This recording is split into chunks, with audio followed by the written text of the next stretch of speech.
FEDAC es una fundación civil con 10 años de historia que ha heredado la fundación de las Dominicas de la Anunciata en el mundo educativo. Somos 24 colegios en Cataluña, en 3 provincias, en Barcelona, Girona y Lleida. Hemos vivido el confinamiento con mucha incertidumbre y con muchos interrogantes, pero luego como un reto que creo que estamos superando. Estamos superando porque habíamos hecho un trabajo previo, una apuesta previa concretamente en el mundo tecnológico, y nos estamos recogiendo un presente que aventuramos ya hace 10 años. La educación está cambiando mucho, está pasando de un modelo productivo vinculado a resultados a un modelo más formativo, más vinculado a desarrollos de habilidades, al talento personal, a un éxito que está vinculado más al colectivo que a la individualidad. Nosotros tenemos un proyecto en el que todos aprendemos, en el que los educadores están transmitiendo un mensaje de desarrollo para el alumno para que pueda sacar lo mejor del mismo, que pueda sacar el líder interior que tiene ellos mismos, y con unos resultados que están más vinculados a las competencias que los resultados académicos y más a procesos que a finalidades. Nos gusta decir que nos gustan más las preguntas que las respuestas. En estos tiempos que vivimos es viable una educación de calidad, aunque económicamente sea difícil.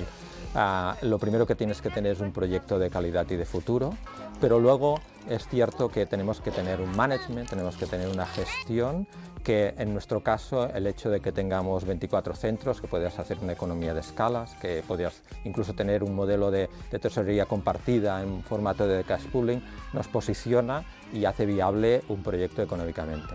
El balance del bien común consiste en aplicar un balance en el que el resultado económico no es lo principal, sino está fundamentado en los valores y está fundamentado en una matriz del bien común por Christian Felber, por el economista Christian Felber, en el que apostamos por unos valores como justicia, solidaridad, transparencia, que lo contrastamos en esa matriz con los grupos de interés en los que tenemos relación: proveedores, familias, entidades financieras. El resultado de esa matriz, si es un resultado muy alto, quiere decir que hay un compromiso con la sociedad en la que estamos viviendo.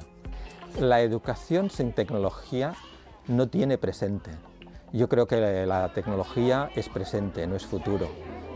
Es imposible disociar el día a día nuestro sin tecnología, y los centros educativos están viviendo un presente que sin tecnología es imposible, porque nosotros estamos inmersos en una sociedad en que la tecnología está ahí cada día. Los gobiernos en las últimas décadas parece que estén en una carrera de relevos en cuanto a normativa de legislación en educación.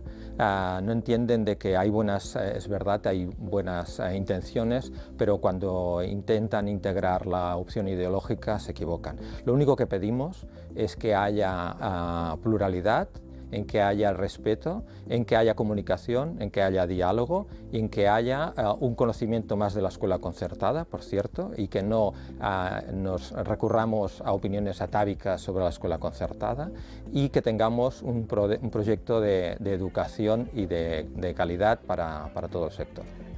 Es fundamental no solo la legislación, sino el reglamento. Es importante que el gobierno en estos momentos mire a los que están regiendo pymes y pequeñas empresas y que necesitan en estos momentos ayudas, pero ayudas verdaderas, no simplemente legislación que se queda ahí.